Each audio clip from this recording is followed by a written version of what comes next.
West Ham have won back-to-back away top-flight games against Sheffield United and Leeds United, which is as many as we have managed in our last previous 14 on the road. We were held to a 1-1 draw against Crystal Palace in midweek, but 13 points, yes, 13 points from the last 18 on offer is a good return ahead of the festive programme. And next up, we walk, run, travel a short distance up the road to Stamford Bridge to take on Chelsea. Chelsea have slipped down the table following back-to-back defeats, while West Ham, like I said, have lost only one in our last 6 and are a point behind Chelsea. Matt, welcome back to the preview. My name's Anton, this is Matt, and this is West Ham United. We are on a lot earlier than normal. We usually do it the night before, but we have a diva in our ranks, Matt. We have a diva, and the diva will not move his show of the West Ham Weekly on a Sunday evening. So, Matt, Chelsea, what's your thoughts, mate? I actually still think, I still think this now, I think they're the sneaky bet for the title, to be honest. I think they've got a really good team. They spent a lot of money in the summer in places they needed. You know, I mean, they finally bit the bullet and got an actual decent goalkeeper in. Brought in Timo Werner, Havertz. Yeah, I think they're going to be up there. They spent a lot of money, but they didn't spend money the year before. Obviously, it's with a mixture of the youth that Lampard's brought in from the season before. I think they've got a really strong squad, to be honest. Yep, of course. Not much pains me to say it, but they have. Yep, no, definitely, mate, definitely. Well, listen, what we do is we always, as you know, the structure to the show, we always bring an opposition fan on, and it's a lot better because it gives us a really good insight into Chelsea rather than our opinion on Chelsea. So it's time to talk Chelsea.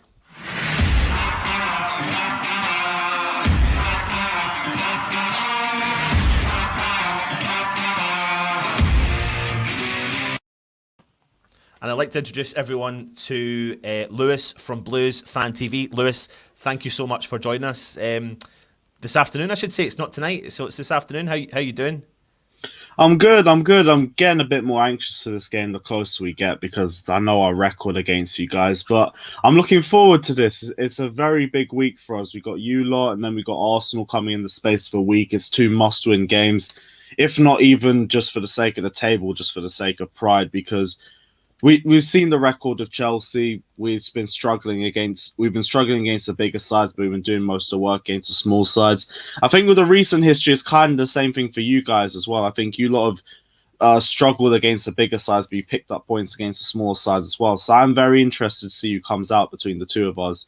But it has to be us just for the sake of pride, because you're about to go 3 games in a row beating us. And I know you lot are going to over-celebrate that if that happens. But listen, though, mate. I mean, it's definitely been an interesting. It's definitely been an interesting year. And when we think about Chelsea in particular, and you know, I had a brief kind of look through your channel, etc. You were talking about your last 2 games in particular, and you kind of clarified them as, you know, if you won those 2 games, you'd have been literally first in or top second. spot. Yeah, first or second, and then obviously you've gone back-to-back defeats. Up steps West Ham, who are, you know, like I said to you about gaining all these points from 18, 13 from 18, which is a world that West Ham fans are not used to. And you genuinely do have a bit of fear. Do you have a bit of fear for this game tomorrow? We have to. Like, I'll be real. We can't come into this game and be too overconfident, because that is literally the exact same thing we did last season and we got spanked home and away.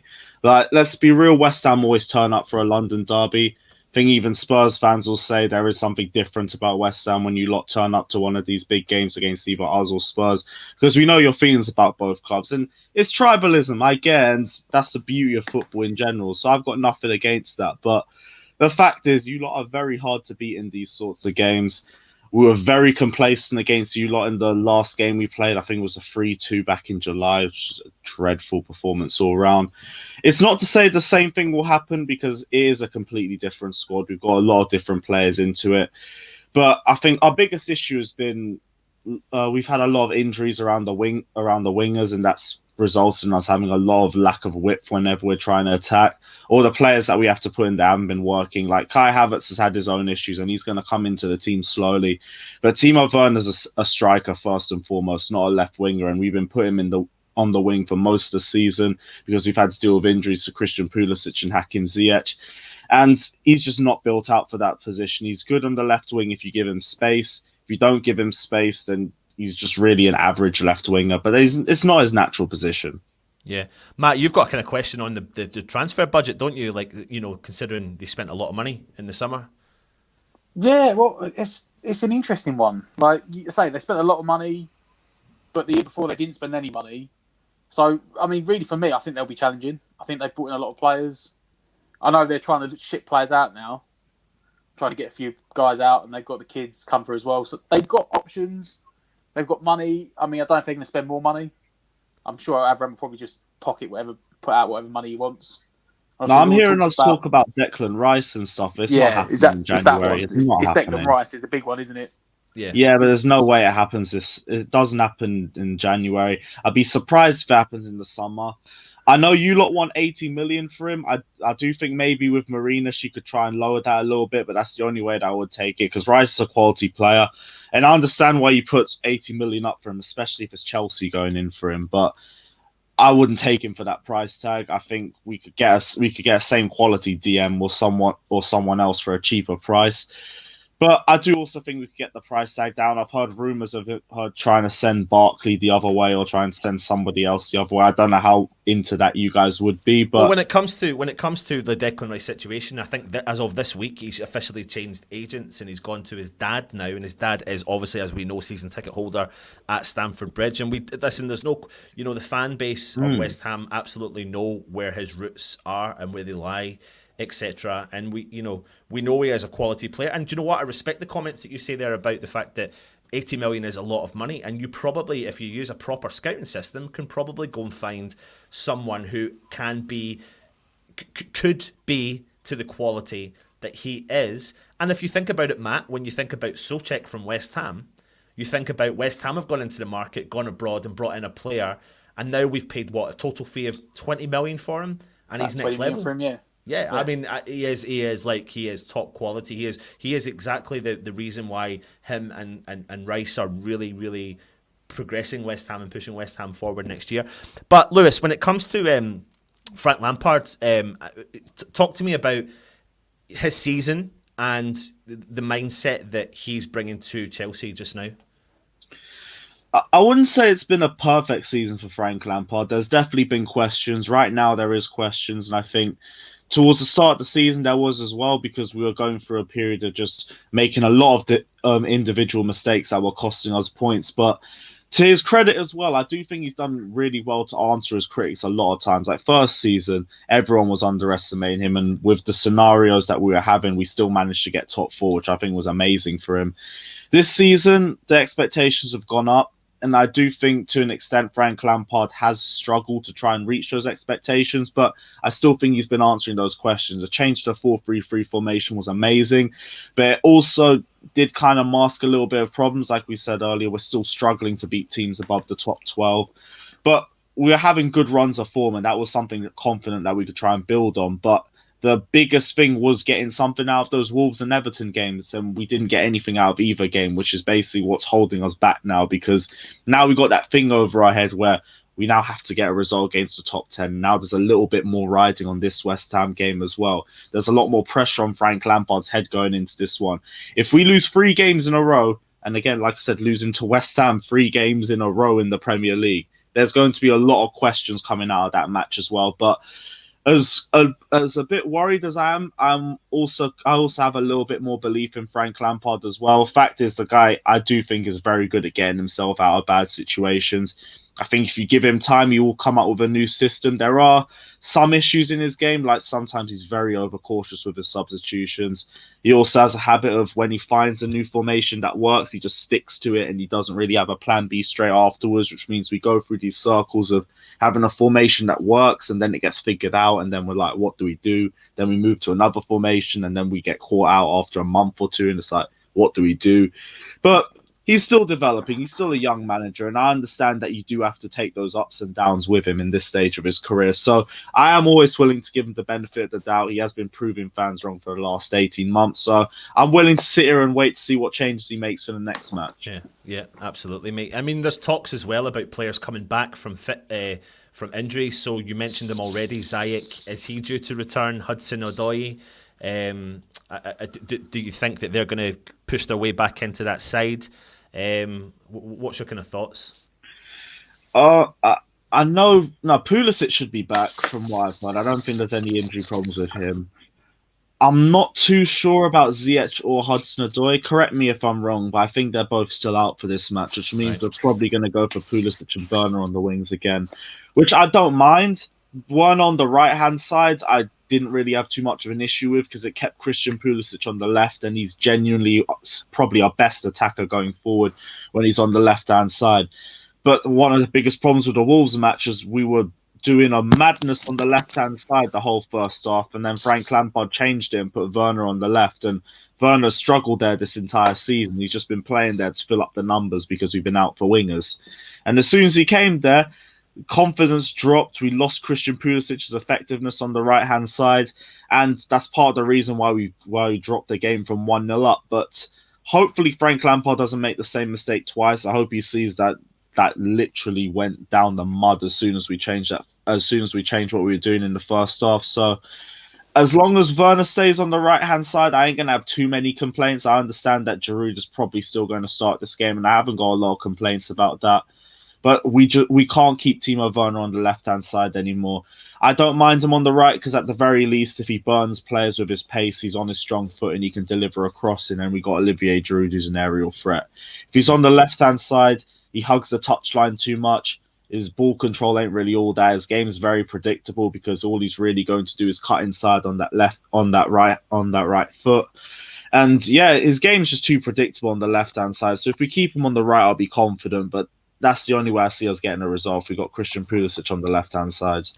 But I mean, Matt was talking a lot about the budget, the money that was spent in the summer. But you've got a lot of younger players as well in the ranks, and players like Billy Gilmore, who funny enough is literally born and bred up the road from me, 5 minutes up the road from where I am. But what a quality young player he is. Do you see players like him coming back in? I mean, I've got the lineup here that you put out against Wolves, and to be honest, do you see many changes being made from that? I could see. I'll be real. If we made a change in midfield, it'd probably be Mateo Kovacic over Kai Havertz. Billy Gilmore, I think, is potentially going to be going on loan to Rangers in January, and like you said, he's a quality player. I'd even say right now he's probably our best midfield passer, even at his age. His range of passing is ridiculous. His low center of gravity makes him so hard to get the ball off. And even for his age, the composure, the reading of the game that this guy has, the ball progression, genuinely, he's going to be such a great talent in the next few years. He definitely needs a loan spell just because he's not going to get the minutes he deserves right now. Yeah, but just off the few minutes I've seen this guy play, he is going to be a massive talent. It's just a shame he's had the 4-month injury that's laid him off, but he came back. And straight away, he looked like the same player he was before he left. You heard the stat about him getting man of the match in his Premier League, FA Cup, and Champions League debut. There's a massive talent in this boy. He just needs to go out and get more game time. Yep. And you've got obviously two other players in your backline there, Chilwell and who you've signed, and Zuma, who's been around for many years. But Zuma's kind of, he's kind of top of all your stats when you look at the clearances, the aerial battles won. He's up there with tackles, he's up there with passing, and he's also up there with goals just now as well. Talk to me about your kind of backline, and is there any issues there that West Ham could try and get through, etc.? And for what I know, Reece James should be out of this match because he's been carrying a little knee injury over the last few weeks. And I think Lampard's also been overplaying him throughout that knee injury, which I can't confirm or deny, but if that's true, that is a really bad look. But that's probably our only real issue. And to be honest, if we had to lose one player in one position, I would have rather it be right back. I mean, as Azpilicueta, I have literally no issues with him joining the starting lineup again. He's a quality defender. We might miss a little something going forward because Reece James's quality is that he is so good going forward and coming back, and he's got the legwork to cover both sides excellently. We might lose a bit more of that with Azpilicueta, but the defense will still be solid. So in the grand scheme of things, I ain't going to worry too much. Kurt Zuma, like we said, excellent. I like the form he's had ever since being next to Thiago Silva is ridiculous, and that partnership is amazing. In fact, all our centre-backs, to be honest, I think I could be happy with this season, even though it's been very limited game time for the most. I know Tomori could have gone on loan to you guys start the season. Grand scheme of things, I really wish he did because he really could have done. He really could have done with a game time as well. But yeah, our back line has been amazing. You will see the difference between that one and the one you guys played in July, because we were an absolute mess when we played you lot then.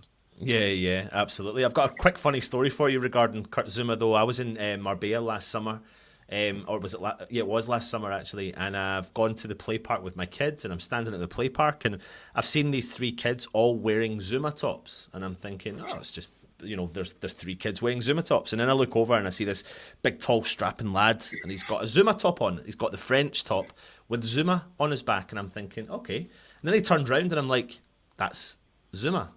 I'm thinking, just walking around the France kit. Mate, he's walking around in a play park in Marbella wearing his own top, and his kids are wearing his own top. So I had to just be sure. So I went onto Google and I Googled his name and I got his picture up, and I said to my wife, who doesn't follow football, look at that picture. I said, is that him over there? And she went, 100%. So then I went straight onto my phone and texted my mates, and I was like, listen, I just want to let you know, there's a Premier League footballer who plays for Chelsea, who you know, Zuma. And they're like, yeah. I was like, he's in a play park wearing his own top. I was like, I couldn't get my head around it. I loved it. I absolutely loved it. Mad. Loved it. On holidays, the only time you could get away with that. Yeah, exactly. So, but when it comes to that lineup, then you only see real one change that's going to get made. So we could see Azpilicueta switch to James as well, but that will probably be the only 2 changes. I don't see any change in the front 3, and to be honest, I wouldn't really want to unless Hudson-Odoi or Ziyech is returning back to the starting lineup. Back 4 will keep the same. A big issue with us last season was that we had a different back 4 for every single game, and that was half the reason why we kept making individual mistakes. So other than Azpilicueta coming into the starting lineup, I don't see any changes there. And yeah, I'd be happy with that lineup with the switches with the Azpilicueta and Kovacic switches. Oh yeah, that was just it. Sorry, mate. I was just hear some background noise there. When it comes to West Ham, then, who's the player you fear the most, mate? Who is the player you fear the most? And for West Ham fans, who is the player that we should fear the most? For you guys, Declan Rice is going to be there as well, just because of how well he could start you guys' attacks. Benrahma, I know we were interested in him. He was going to be like an icing on the cake sort of transfer. And in hindsight, with all the injuries that we've had to our wingers, maybe we should have pushed a bit more for Benrahma. But it is what it is. He's a quality player. We're going to have to deal with him on Monday when we have to deal with him. Big player for you guys to look out for. I'm not sure. If this is a week ago before we lost 2 games in a row, I'd probably have a lot more players to talk about. But Reece James is injured, which is jarring.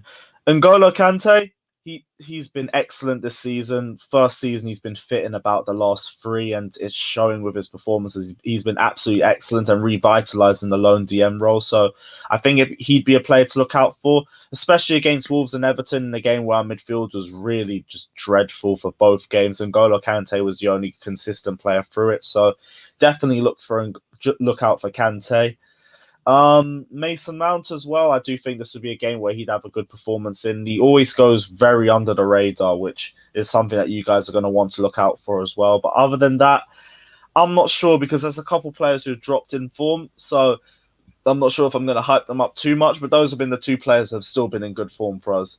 And Olivier Giroud. I ain't gonna forget. Yeah, absolutely. I mean, he's one player, Matt, that we know well for two reasons that we want him, apparently, in every transfer market, and the fact that he likes great signing. Great signing. and he likes to score goals against us. Matt, have you got anything you want to ask Lewis regarding Chelsea before we ask him for his predictions for the game tomorrow? Why does he keep playing Werner on the wing? That's just the thing I don't get. Like, for me, I would just play him down the middle. The guy scored buckets of goals in Germany, and he comes to Chelsea and he's shuffled out on the wing. It's annoying. Like, well, we said he was versatile, so I'm going to take it on the chin and say that he should be working out in some phase. And there's been areas where his form just hasn't been good enough. But I also think it's a case of, they're saying like too many chefs in the kitchen, and we have a lot of attackers, and some of them are in form that is way too good to be dropped. When we started turning into form in the 4-3-3 formation, Tammy Abraham was banging in goals alongside Timo Werner, and he was getting involved in the assist tally as well. So he couldn't be benched, and he's shown that when you give him the ball with a lot of space in the middle of a counter attack, he's perfect in the left wing. His issue is when he's consistently trying to beat players one-on-one, because that's just not his game. His game isn't ball control. His game isn't trying to beat players consistently. It's running into space. It's hitting a shot first time. It's instinctual finishing. But we give him the ball too much in too many wide spaces, and that's not really where he likes it. He likes roaming onto the left-hand side, but he don't like originally being on the left-hand side, which is where he's kind of struggled. Also, injuries to wingers that we've struggled with throughout the season haven't helped us out, and it's been part of the reason why we've had to put him there as a bit part player on the wing just to try and get things to work out. But I'm with you as well. He's a striker first and foremost. I do think next season you're going to see him play in that position a lot more, especially because I don't think Olivier Giroud will be here past this summer. This will probably be his last season at Chelsea. And I've also thought that an Olivier Giroud, Timo Werner link-up would be amazing. Their styles of play should be linking perfectly well together. Maybe in a two-man strike formation, it might work. I have wanted to see us go to a 4-4-2 narrow for a little while now, especially with all the injuries that we've had to our wingers. Maybe that would get a better effect out of him. But right now, I don't think Timo Werner's worked out on the left wing.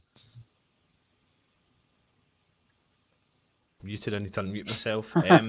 Well, Lewis, listen, mate, it's been a total pleasure for you coming onto the channel. Before you go, though, can I ask for your predictions for tomorrow night's game?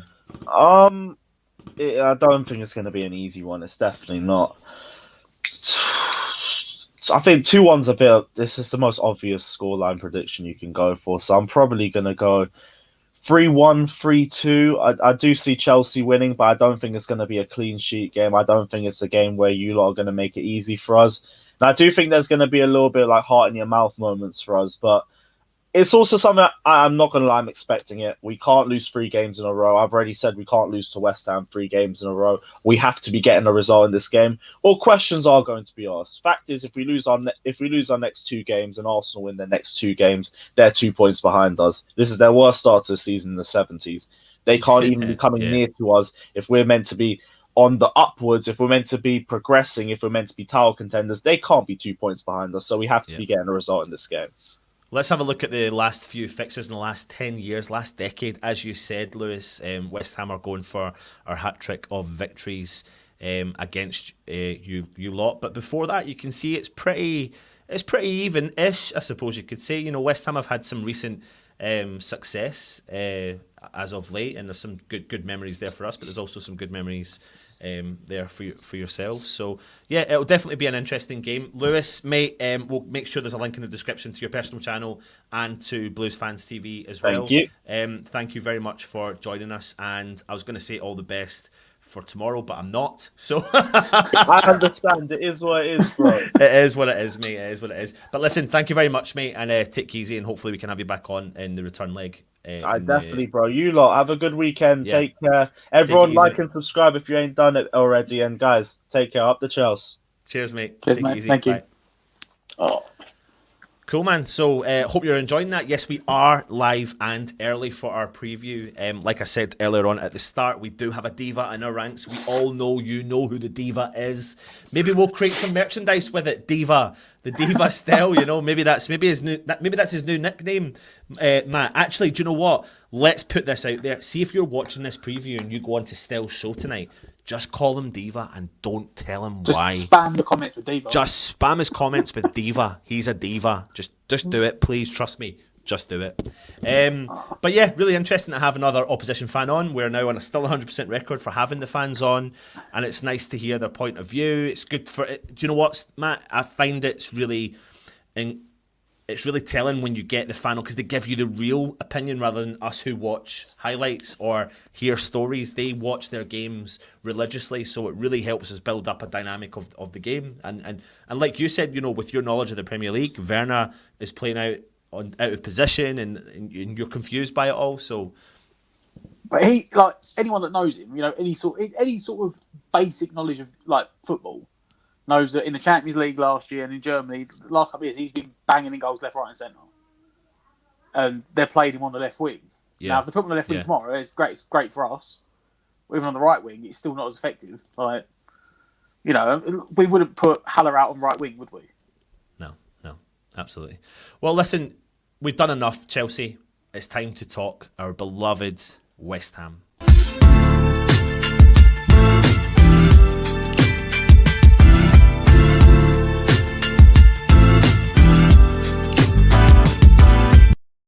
And of course, we move on to David Moyes' press conference. So of course, we want to go and see what the gaffer had to say.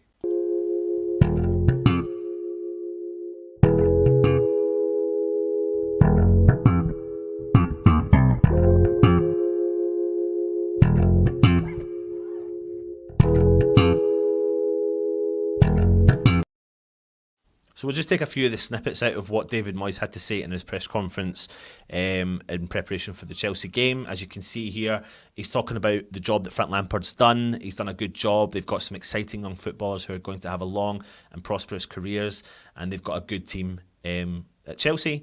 He then moves on to talk about Mr. Mikel Antonio. He's back on the grass, so we're pleased to see him back. Whether it's too quick for him, we'll need to assess it as well. We'll come on to that in a minute. Matt, this is also on the fact that Mikel Antonio extended his contract. It's really important to extend his contract because he had an option we had to take up before the end of January. Certainly since lockdown, he's become instrumental to a lot of our goals and how he has played. Fabian Balbuena missed the game in midweek and he'll need to see how he is. I'm not sure how he's going to be yet.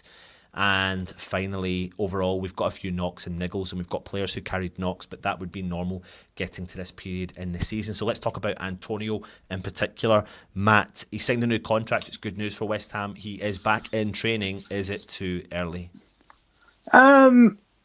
Yeah, it's. It was too early last time, wasn't it? The Villa game. And they're like, oh yeah, he might make the game, and then we all thought he'd be on the bench, and he started, and he lasted 45 minutes. It's especially when we got all these fixtures coming up, and people forget as well. I mean, we are at the Christmas period, but actually, in terms of a season, we're still a month behind. We're still 4 games behind in the season. Because even with these run of fixtures at Christmas, we've still got to make up 4 games later in the season. So you're going to need players to last the season. You can't afford to just go, oh, we've got 6 games this month, just chuck him back in early. Yeah. And then he breaks down, we lose him for 3 months, and then later in the season, we're missing him. As for the contract, I mean, they need to time down, but I saw a lot of stuff on Twitter about people saying, why have we given him the contract when he hasn't proven his fitness yet? People forget. Are these people mental? Are these people crazy? Don't forget. In the summer, people talking about, we might have to sell him because, he had a good season, he scored a load of goals. Well, don't forget, he's out of contract. He was out of contract at the end of the season. So in like a week's time, he could be going to talk to teams abroad. Yeah. Someone in Spain could have gone, we'll give you, or Italy, or whatever, we'll give you big money. He signed 3 years, and I think by the time he's finished, is he 30 now, 31? So by the time his contract runs out, it'd be like in his nearly mid-30s. Yeah. So this probably is, I think there's an option on at the end as well to extend it another year. So I think he might be essentially like a 4-year contract, maybe 34 when it runs out. Yeah. But we could have just lost him for nothing, and people say you should have waited. I'll wait till the end of January when he's fit again. He could be gone by then. And he could have signed someone else. You're talking about a player who's got 39 goals for West Ham in his Premier League career, not as an out-and-out striker. Well, he said he wants that 50 now, doesn't he? Yeah, of course, and he's got 14 assists. And again, not as an out-and-out striker, a guy that's covered several positions throughout our park. But I think the whole point is, even if he is fit, has he done it? You know, do West Ham look at changing the lineup and changing that setup up front, especially again after Sebastian Haller scored that absolutely phenomenal, out of this world overhead kick against Palace, as you can see from the image here. And if Antonio is fit and was fit, do you change that position? Do you change? Do you make that mistake again and bring him back and drop Haller, if he was form? Guaranteed to be 100% fit for the game on Monday, like there's no he's just got back in training. If he'd been training for 3 weeks and 100% fit, I would play him tomorrow, or I'd play him tomorrow in a front two with Haller. With Haller, yeah, because we played it. We didn't do it in the lockdown game, but when we went to Stamford Bridge last year and won 1-0, we played 2 up front. We played 2 of them together. And especially with Masuaku being injured, means you've got to play 4 at the back. You know, I know people saying maybe bring Lanzini in, but if Antonio was fit, I'd bring him in instead of Lanzini for 4 hours and go for a flat 4-4-2 with them up front together. But he's not fit. Yeah. I just wouldn't risk him. Yeah. It just, it'll break down again if you bring him back too early. And people can moan about, he has his injuries, but, scar tissue takes a while to heal. If you bring it back too early, you get scar tissue on top of scar tissue, and then you're knackered, and that's why you get reoccurring injuries. Yep. You need to let it heal before you bring it back. Well, you also mentioned there another player, Manuel Lanzini, who came on and he made a massive impact, in my opinion, against Palace. Do we look at something here with Lanzini potentially starting? And if so, Moyes is making the comments that there's potentially a few knocks. We think that Creswell, he's talking there about Creswell and Jared Bowen in particular. We're not sure if that means that they're going to miss the game. But what we do know, though, Matt, is, and we've been saying it for weeks, but we're now heading slowly into this festive period, not slowly, very fast, into this festive period of games, that we're going to have to use the squad. And I can't remotely deny, mate, that Lanzini's looking good, mate. He is looking good. If there's a game to chuck him in, it's Chelsea. Yeah. Because he loves the London derby. Yep. I'm pretty sure most of his goals come in London derbies. I don't know why. It just seems that Lanzini gets himself up for London derbies. Yeah. Fornals hasn't been playing badly, but hasn't had that bit at the end, that bit of productivity at the end of the last couple of weeks. It's been eluding him. He's missed the opportunities. He's not been getting the assist he was earlier in the season. Maybe he just needs a rest. We talk about squad rotation. Maybe he just needs a rest. Lanzini played well enough. He turned the second 45 minutes against Palace and made a difference, playing as that number 10. Yeah. With Benrahma going out on the wing. So, yeah, for me, I think he deserved the chance. Yeah, and if you put him up besides, Benrahma, you can't again deny the fact that they did look like they had a nice little relationship together in the middle of the park. They were covering all the angles they needed to do, but Lanzini and Benrahma think in a similar mindset. And when you go back to the Crystal Palace game in particular, Palace were driving the ball forward. Particular players had the ball and were driving it forward, and they had several creative players there, and that's what we lacked so much. The minute Lanzini came on, it changed the whole dynamics of the game. Lanzini looked up, Benrahma was there, he passed the ball, he ran, and vice versa when it was Benrahma with Lanzini. And that's why when you've got Lanzini in that position, who set up Sofal for the cross for Haller's wonder goal, the fact of the matter is that's a confident Lanzini who knows he's got a unit beside him, a player who can think as quick as him. Even though Benrahma wasn't involved, he knows that I'm in that position, and I feel like I can, if Benrahma picks up the ball again, me and him will work together and progress that ball forward. And that was the Lanzini of old, and that's the thing that excites me about the Benrahma signing is, do we start to bring the best out of some of the players that we know they're capable of who are in our ranks and in our squad? I think it's going to be really, really, really interesting when it comes to the Lanzini situation. But what it does do is give us potentially a little bit of a headache, mate. So let's get on to the kind of 11 that we started against Palace. What do we think? Because we think, with the comments that Moyes has made regarding Balbuena, I don't know, can you drop the Diop do enough to stay in his position even if Balbuena's fit? No, for me, no. Yep. If Balbuena is fit, because he wasn't injured, was he? He had a slight niggle. Yeah. And he's just like, I didn't want to risk him. So if Balbuena's fit, I'd put Balbuena back in. I didn't see enough from Diop in a back two to feel comfortable playing him there. Before we move on to our starting 11, get your predictions in and name your starting 11 predictions.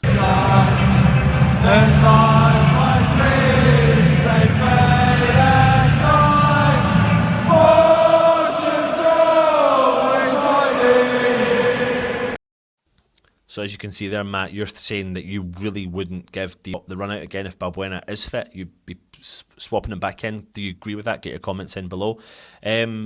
Let's talk about the performance from Sofal. I mean, I've got his stats here. I mean, how good was he? Well, he was man of the match, wasn't he? And it's been a while since we've had a very good, reliable right back. Like, you know, we've always said the last couple of years the fullbacks have been the iffy positions. We had I'd say maybe 1.5 good years out of Zabaleta, and it just for Zabaleta it was never that he wasn't good enough. He just didn't have the legs, did he? You know, and this is like what we've got now in Sofal is like the Zabaleta that Man City had. Strong, reliable guy, gets up and down the pitch, puts in a tackle, and can get assists as well. Something we've desperately needed from right back. It's, you know, if you think we paid $5 million for him, that's absolute steal. Like, oh yeah, 100%. Yeah, total steal again. And I mean, apparently we're back in the market with and looking at players from Prague as well. So, you know, agent Suchek is working his magic again and getting himself some cheeky little bonuses for sourcing us some of the best talent we've had in a while. So again, let's bring it up. Let's start moving forward. We don't think, you know, Creswell, if he... The interesting thing is going to be whether or not Creswell has taken a knock. So people are saying in the comments just now, is Bowen fit? Is Creswell fit? We don't categorically know, because what we do know is that Moyes is keeping everything really close to his chest and keeping his cards close to his chest, but he has announced that there is knocks within that team. But if you put two and two together and you watch the game back with Palace, you can see that Creswell took a knock and you can see that Bowen took a knock. So you can try and put two and two together and think that maybe they have done. If Creswell steps out, then what would you do with that team? I'll bring in Ben Johnson. Yep. I think he's the only one that can come in, really. Yeah. I don't think Fredericks is good enough to really play there for 90 minutes. Yeah. Unless he wants to try and put Sofal there. But then you'd lose his crossing ability. Yeah. I'm going to be confident, no, mate, and say that Creswell is going to start. So I do think that the back line, I think it's going to be really interesting, though. I don't know how Moyes, slightly as a creature of habit, would feel about potentially pulling Diop out of that team and putting Balbuena in. I know we would, but I'm not sure that he thinks the same way. What's your thoughts on that? I don't know. We do know that he doesn't like changing the team, but yeah, I don't know, because, you know, we had it before with Haller, didn't we? Haller scored, and then it's like, oh, Antonio's fit again, and he went straight back in the team, didn't he? He dropped Haller for him because it was his guy, and it does seem this year that, you know, Balbuena has had a really good, solid partnership with Ogbonna, and there's no word of a lie that, you know, in that game, the Palace game, that Benteke targeted Diop. You know, he tried a bit of Ogbonna, didn't really get any luck out of him. He won the flick-ons, but attacking-wise, he got nothing out of him. And after 10, 15 minutes, he went, all right, and he pulled onto Diop, and he just won everything. It wasn't until we got back to 1-1 that then Diop and Ogbonna started dealing with him. Maybe they were more confident, but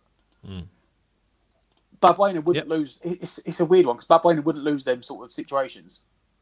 No. But then again, you're not going to face that sort of player against Chelsea unless they bring Giroud on. And Giroud's not really he's not a battering ram. He's a guy that's clever in what he does. Yeah, he is. So, he absolutely is. Who knows? I don't know, mate. It's going to be another interesting one, isn't it? That's why we're sitting here talking on YouTube and not sitting on the bench in the dressing room. How good are these two guys? How good and how important are these two guys to West Ham? On the review, I think it was the review of the Palace game when me and Stel done it, and we somehow got onto talking about, you know, if we could only buy one player in January, what position would you go? And we said, you know, we know the positions are left. We need a left back, a centre mid, and a striker. And I said to him, he was like, oh, what position would you buy? And he was like, bearing in mind Masuaku's out for 3 months. I said, I'd buy a centre mid. And he was like, why? Yeah. Because you've got these two guys in front of us. If they both went down at the same time, what dire situation would we be in? Don't, mate. Don't. And then as soon as I said that, he was like, oh, we need a centre mid. I was like, yeah. Because as I said, as soon as that, if they went down together, let's say like Rice got, I don't know, he pulled a hamstrings out 3 weeks, and Souček got a straight red, right? You've now got you've got neither of them for 3 games. Yeah. Currently, that replacement midfield 2, you go from Declan Rice and Souček to Robert Snodgrass and Mark Noble. And we saw that in the game against Everton in that Carabao Cup game, and they tore that midfield apart. Yeah, yeah. So they're irreplaceable at the moment. They are irreplaceable. The team does not function without them two. No, 100%. Let's get on to the further up the field. Let's get on to the nitty-gritty. We've got Fornals, Benrahma, Bowen and Haller who started against Palace. We saw a few substitutions and we know that Lanzini came on and made a big difference. So what do we think Moyes is going to do for the game against Chelsea, Matt? Let's be honest. Honestly, it wouldn't surprise me. I think Haller, it has to be Haller because he'd only drop in for Antonio, and Antonio's not fit. Yeah. Well, as far as I know, he's not fit. So it honestly would not surprise me if you didn't see Fornals tomorrow. Yeah. It wouldn't be surprised me if you didn't see him in the starting lineup tomorrow. Because we all know, let's not forget, that Moyes, as much as he likes to reward players and teams for playing well, he's not inhuman, and every manager has their favourites. Every manager does. Every manager has them 1, 2, 3 players that they can go, we can rely on them. They will do what I need to do. And when he came in last time, his favourites were Noble, Arnautovic, Lanzini and Masuaku. There were 4 guys that when he came in back in, when he replaced Bilic, they were stonewalls in his team. Let's not forget, when Moyes came back in about this time last year, it's almost a year now, he had Fornals in the team for the first game against Bournemouth, won 4-0, and straight away he dropped him and put Lanzini in for like a month, and Lanzini did nothing. And eventually, I think we played a Liverpool game and Fornals come off the bench and scored, and he brought him back into the team. Moyes likes Lanzini. He's one of Lanzini's guys, so he's always going to give Lanzini the chance. And if he can see a glimmer of that previous player in there, he'll bring it back in. So the fact that Lanzini's done it for 45 minutes against Palace and Fornals didn't really do it, I can see him bringing it back in. Yeah. I can see him going, I gave you the chance, you've done really well. And we still done well moving Benrahma from the middle out onto the wing. Here's your chance to do it again. And do you not think, though, that that's quite, as a West Ham fan, thinking we're going to Stamford Bridge against Chelsea, but West Ham are confident. West Ham are, we're showing up against teams that are historically in the top 6, but we're also showing up against teams that are in and around us in the bottom half of the table.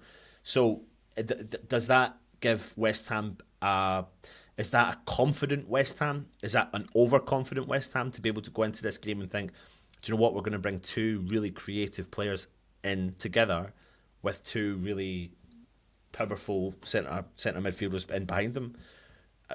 How does that change the dynamics of the team? And do you think he would set up similar to what he did in the second half when Lanzini came on against Palace? I said to Stell after the review of the Palace game that, what was your question? My mind's just absolutely gone blank then. And I had a point to be made and it's just gone, yeah. Because do you think it would be an overconfident West Ham side by putting Lanzini on the park alongside Benrahma? I said it in the review. We're going to be confident and we're going to go into this game. We've literally got nothing to lose. How often in recent years have we gone into these games against the bigger teams and we're sitting in the top 10, got enough points behind us that, if we go in and lose tomorrow, if we go there, have a go and we lose, well, we had to go. It doesn't make a difference. The game in July, we couldn't afford to lose. We'd already lost, we'd already drop points where we had to win. And we were at a position where it was like, if we lose, we could get relegated. It was literally do or die. Today, or tomorrow, I should say, doesn't matter. He can go there. He can play with 2, 3 creative players. Go, I've got we've got really good defence. We've not conceded that many goals. you consider the fact, we shipped 3 against Tottenham and 3 against Man United. You take them 6 goals out, we've got one of the best defensive records in the league. So he will go there and go, you know what? We'll put the back four. We'll put Souček and Rice in there, and then the front 4, 5, just go and attack. Do what you want. Yeah. Because if we lose 3-2, we had to go. We've still got 21 points from 14 games. Yeah. It's a no-lose situation for him. Matt, let's go through the starting 11. Let's actually try and put a nail on the head with the starting 11. Let's see if we can agree with the starting 11. But before I do it, get your predictions in for the game tomorrow night.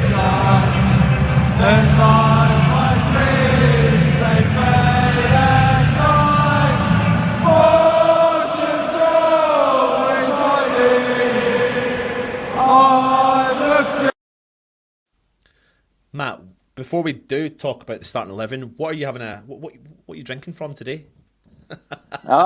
This lovely new United mug. Brilliant, excellent. Matt finally got his mug delivered to him, which is pretty handy, pretty good considering Royal Mail are having a bit of a nightmare. But yes, people have been asking, people have been messaging me privately, etc., all on Facebook, etc., and even on the YouTube channel. So we are literally got not a lot of stock left. Bless me. Not got a lot of stock left at all, but we have got new mugs incoming. We are hopefully waiting for them to arrive in the next couple of days. So let me just show you some of the images of what we've got coming in. We've got the top there, which is the claret and blue. So one side of the mug is claret, the other side of the mug is blue. At the bottom left, you've got the claret mug with Brooking 10 on the back, which is a take on the 1980 final. And then a very popular mug, which is just the plain white mug with the black logo on either side. So if you are interested in purchasing these mugs, the link is in the chat. Go ahead and click on the link and it'll take you to our website, which has got a store on it as well. We have sorted out international shipping, so we will be able to ship to you internationally. You just have to click on the link below the image. That will take you to a page where you send an email to ourselves and we'll quote you for the international shipping. Anyway, Matt, let's go through the starting lineup, mate. We know it's going to be Fabianski. We know it's going to be... We think it's going to be Creswell, yes. Yeah, as long as he's fit, yeah. We think it's going to be Oggy, and we think it's going to be... This is the interesting one. I think it's going to be Dop. I really think it is going to be Dop. I don't want it to be, but I think it will be, yeah. Yeah. And then Sofal. Yeah. We've got Rice and Souček protecting just in front. Yep. Now this is where it gets interesting. We've got Haller up top. Yep. So we've got 3 other players to talk about. Who makes it and who doesn't? Are we going on the basis that Bowen's fit? Yes. For me, it'd be Bowen, Benrahma, Lanzini. Mate, I'm excited by that. I'm not going to lie.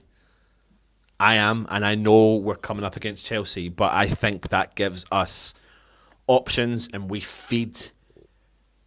I think those 3 players are extremely capable of feeding Haller with the protection in behind them, and Sofal running on the wings, and Creswell. He had a good game playing in that back 4 against Palace. It wasn't the worst game, and we weren't confident that he was going to be supported in that role, but he was all right. He took a knock and he came back and he bounced back. What's your thoughts? The pace on the wings for Chelsea worries me. Yeah. Werner's not lightning quick, but Werner's quick. Yeah. So if Pulisic is back, that might mean Werner goes onto the right-hand side against Creswell, which may do Creswell a favour because he doesn't want to play against Pulisic because Pulisic would just absolutely roast him alive. Yeah. They got to get the protection to him. That's also kind of why I'd be tempted to bring Balbuena back in, because Ogbonna didn't look comfortable playing alongside Diop. Because let's not forget, they haven't started the game together for like 2.5 months. It wasn't since the second game of the season against Arsenal that Ogbonna and Diop played alongside each other. Yeah. So that's also where I'd bring Balbuena back in, just to give that more steadiness to the back two, so Ogbonna can cover him more. But you've got Rice and Souček there. Maybe one of them just drifts out and gives Creswell a hand. Yeah. But he can only do what he can do. The pace isn't his fault. It's just, that's just DNA and shape and age. Right? Yeah, 100%, mate.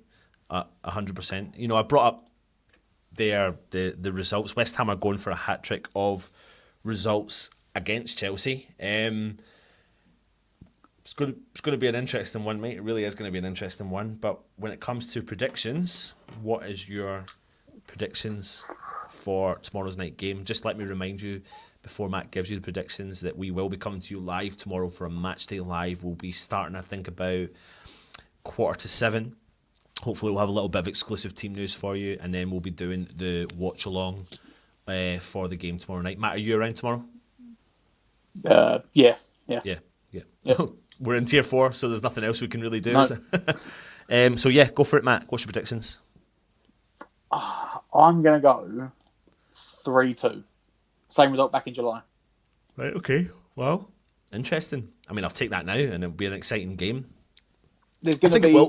It's going to be goals. There's going to be a lot of goals in this game. See, it's funny, mate, right? I tend to agree with you week in and week out when I think there's going to be goals. The but I'm going to say to this is, I think this is going to be an exciting game, but I don't know if it's going to be as many goals as what we think. I think there's the element of potentially trying to cancel each other out slightly. But I still think I'm going to have enough confidence to predict a West Ham win. And I'm probably going to go for my lowest prediction I've ever given, which is it's either going to be like 1-0 to West Ham or 2-1 to West Ham. I think, you know what? I might just go for a 1-0 win. 1-0 win. Oh. Christmas period, teams just seem to bang in a lot of goals. They do, mate. Both teams have got good going forward. I mean, both teams aren't bad at the back, but they do concede goals. Yeah. You know, I can see it being a 3-2. High scoring game. It's a high scoring game. Yeah. Yeah. I'm still going for 1-0 though, so screw you. Either way, listen, see, as long as it's 3 points, see if it's 7-6, 10-9, 8-7, don't care, as long as we get a It wouldn't victory surprise me if it ends a draw, but it ends a high scoring draw, but I don't want to back a draw, so I'm going to back a win. But I could honestly see it being like a 3-3. Yeah.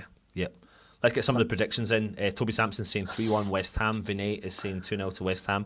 I don't think Chelsea players are going to enjoy the game. Toby Sampson's saying Hilaire, Bowen and Benrahma to score. Kieran, come on, mate. Not a 2-1 loss. Are you joking me? Foshizi, 2-0 to Chelsea. Foshizi, am I correct in saying you won some stuff via Russ's channel?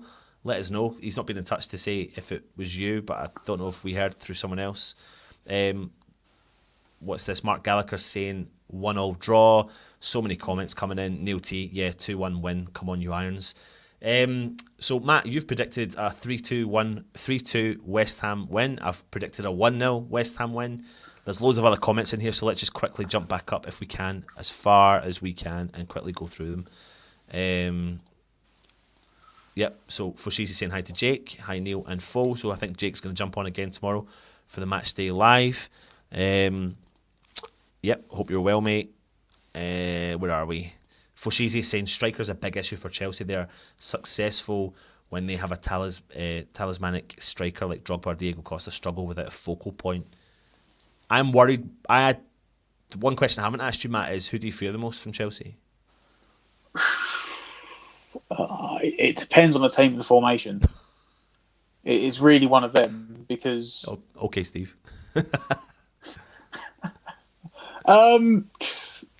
Kante, if on his day, could run a midfield.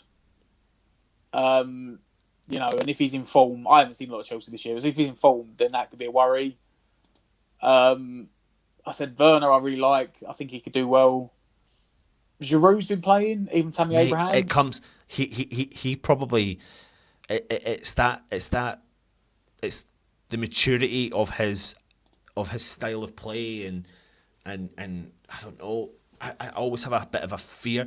Mate, I said it last week. I feared Benteke, and I was right to say it because in the first half we couldn't control him, mate. He was confident. He's banged a brace in. He's not scored goals for I don't know how many appearances before that. He turns up against West Ham and he has the best first half he's had in years. And then we nullified that threat in the second half, and that's what we need to do against a player like Giroud. Because you said it as well, he's not got pace, but he's an extremely clever footballer. And it doesn't matter if he's 30, I think he's 35, is he? He's old, yeah, he's getting on a bit.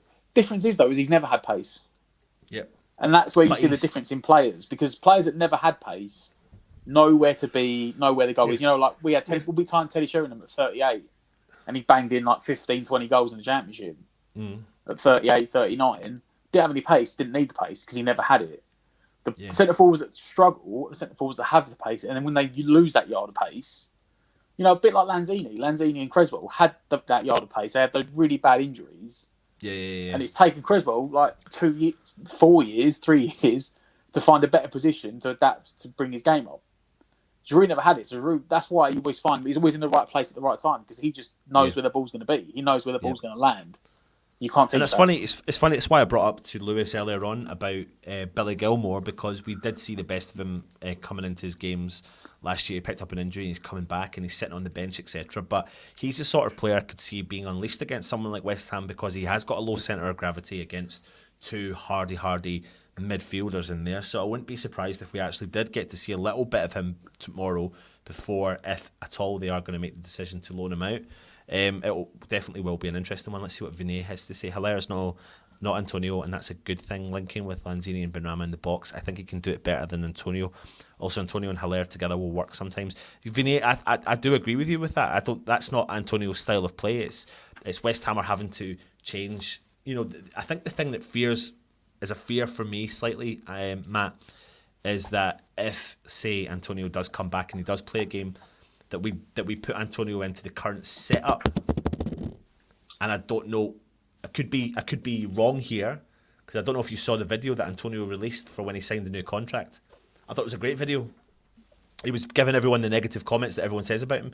They said I would never score goals. They said I could never play forward. They said I could never hit the ball. They said I couldn't score goals with my left foot. They said I couldn't do this, and each retaliation was something he could do in retaliation to that. I mean, in fact, it's the ones that said he couldn't score goals and he can't head a ball. They weren't West Ham fans. I don't know who said that. Yeah. Because I remember, was it the first season? He scored more heady goals than anyone else in the Premier League. Yeah. The centre forward one's interesting because I would still say it's weird because he scored like double figures last year. He's not a natural centre forward. But then again, Arnautovic wasn't a natural centre forward, and Moyes converted him into a striker. 100%, mate. I think this comment here, though, is the one that it was the point I was trying to make when it came up against Crystal Palace. Is Benrahma needs support. Lanzini would help him immensely. We lack ball carriers since Masuaku's injury. 100%. It's weird. It's like it's the skill level. Yeah. Like Lanzini sees passes. It's a bit like Payet did. Payet would see passes and he make a pass and you think, well, that's not, he's played to no one. It's an awful pass, but he's seen where you are and where you could go, and he's like, well, if you go there, we're in. Yeah. And Lanzini does that. Lanzini sees passes, but he's so far in front of everyone else that he's like 4 moves in front, and he's like, no, skip that move.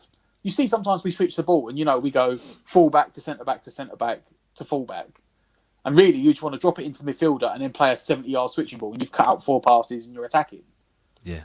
But Benrahma's also on that wave level, so the reason they click is they both know, well, no, forget them 4 extra passes. If I pass here and you dink it round the corner, I can nip it and we're through. So it will bring the best out of him. It should bring the best out of Haller as well. Yeah. Yep. Absolutely. Toby Sampson saying could try Diop, Balbuena and Augie at the back 3 and Cressy as a left wing back and slow left wing back, but he's got a great left foot. He does, but I don't really see that 3-player partnership happening unless not with Creswell in. Unless there's an injury, etc. SA 1999, Anton, do I get to many games? Yes, mate, I do. I'm a season ticket holder. Usually, season ticket holder. And just depending if I can, as long as I can plan my trips around the kids. I've got 2 kids, etc. So as long as I can plan that around the missus and the 2 kids, then yeah, 100% I do. Neil T, if I would put Fornals in at centre. I think he's at it. I don't know what he's talking about here. If he does leave, I'd rather he went to the Manx. He's talking about Rice going. But listen, Matt, we are literally on time to have a show under an hour. So I'm going to quickly see if I can close this off in 15 seconds. Tomorrow we're doing a match day live. Make sure you tune in, subscribe, and get the comments in and all that sort of stuff. Tomorrow we're going to be live about an hour and 15 minutes before the show, and I'm not going to do it because it's just going to go over the hour mark. If you are interested in purchasing a mug, there is the link in the comments below. Go to our website. It's ironsunited.wordpress.com and head to the store or the shop. And there are mugs there. Foshizi is a season ticket holder for Kilmarnock. Honestly, the last thing I want to say to everyone is Yes, you have to subscribe to the channel. There's a lot of people watching the shows and we're not getting the subscribers, but we're realising that it's not all about the subscribers anyway, because, you know, as long as we're keeping you entertained, that's the main thing. We will be back with our preview the night before the game. Hopefully it doesn't fall on a Sunday, Matt, because we have to be affected by the diva. And do me a favour, if you are watching the show tonight with Stell, jump on and just call him a diva. Just spam the chat with Diva. Yeah, diva. And hopefully, Matt, we can walk away with 3 points tomorrow. And if we walk away with 3 points tomorrow, where does that put us in the league, considering we've got other results, if we were to be so lucky? We'll know by tonight, won't we, where we could potentially end up, thanks to results. I mean, we'll definitely, I think we'll definitely be top half. Yeah. Which, considering where we probably were this time last year, yeah, you know, potentially we could end up as probably like as high as sixth again. Yeah. If we win tomorrow. Yep. So keep the faith, get behind the side, and fingers crossed we can turn up against Chelsea at Stamford Bridge and stick one over Frank Lampard and his little friends at Chelsea, and Sebastian Haller for a brace or a hat trick. You never know. We'll see what happens. Anyway, I've been Anton. He's been Matt. This is West Ham United. Come on, you Irons.